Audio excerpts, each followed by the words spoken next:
ওরে বাবা রে, আমার লেজ কেটে গেল রে। ওরে বাবা রে, আমি পালাই রে, আমি আর এখানে থাকবো না রে। তো বন্ধুরা, আজকের গল্প হলো লেজ কাটা বাঁদর। উড়িষ্যার মণিপুর নামক এক গ্রামে কিছু বাঁদরের উৎপাত হয়। এই উৎপাতে বনের পাখিরা খুব কষ্ট পেতে শুরু করে। তারা নাচানাচি শুরু করে, এত বনের পাখিরা ভয়ে ভয়ে সবসময় থাকে। আমরা বনের মধ্যে শুধু নেচে বেড়াবো। ওপরে একটা পায়রা বসে আছে না, এই পায়রার ডিমটাকে আমি আজকে গাছটাকে নাড়া দিয়ে ফেলে দিয়ে ভেঙে দেবো। ও ও বাঁদর ভাই, তোমরা যত খুশি বনে নাচো, কিন্তু আমার এই গাছটাকে হেলিয়ে দিও না। আমার পাখির ডিমটা পড়ে যাবে, গেলে আমার ডিমটা ভেঙে যাবে। ওর মধ্যে একটা ছোট বাচ্চা লুকিয়ে আছে গো। ভেঙো না গো, ভেঙো না। হ্যাঁ, আমি তোমাকে বারণ করলাম, তুমি আমার সেই ডিমটাকে ফেলে ভেঙে দিলে। তোমার কোনোদিন ভালো হবে না। কেন ভাঙলে বলো? আমার ডিমটা তুমি ফিরিয়ে দাও।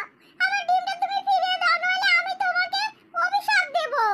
তোমার লেজটা খসে চলে যাবে। আমার ডিমটা ফিরিয়ে দাও বলছি। কেন ভাঙলে? আমি মানা করেছিলাম না গাছটাকে নাড়া দিও না।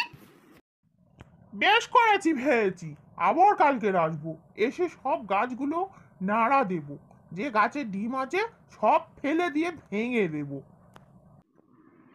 বেটা বাঁদরে খুব জ্বালাতন হচ্ছে দেখতে পাচ্ছি। আমরা বনের পাখিরা একটু শান্তি সুখে বাস করছি, কটা কোথায় থেকে যে উৎপাত শুরু করেছে এসে। আমাদের ডিমগুলোকে বাঁচাতেই হবে। কি যে করি, আমার এই তিনখানা ডিম ওই বেটা হতচ্ছাড়া বাঁদর কখন যে এসে ভেঙে দেবে তার নেই ঠিক। এই চিন্তা করতে করতে সারাদিন টুনির দিনটা কেটে যায়। টুনি কিভাবে তার ডিমগুলো বাঁচাবে ও বনের অন্য পাখিদের ডিমগুলো বাঁচাবে, সেই ভাবতে ভাবতে সন্ধ্যা হয়ে যায়।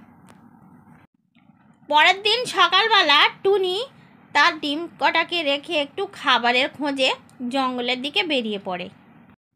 সে উড়তে উড়তে অনেক দূরে চলে যায় আর মনে মনে ভাবতে থাকে, ডিম কটা তো বাসায় রেখে এসেছি, যদি বাঁদর এসে ভেঙে দেয়। ও মা গো, এটা কি? এটা তো সেই আমি একবার দেখেছিলাম, একটা গাছের ডালে বসে একটা নাপতি তার দোকানে কিছু মানুষের চুল কাটছিল, বা আরেকদিন দেখেছিলাম জামা কাপড় কাটতে। এটা মানুষেরা ব্যবহার করে। এক কাজ করা যায় না, এটাকে নিয়ে আমি আমার গাছের ডালে ঝুলিয়ে রাখবো, তাহলে বাঁদর যখন এসে গাছের ডালটা নাড়া দেবে তখন পড়ে গিয়ে ওর লেজটা কেটে যাবে।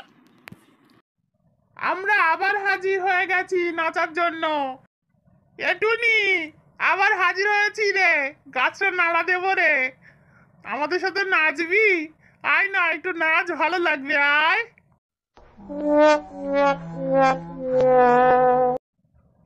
ও বাবা গো, এটা কি হলো গো?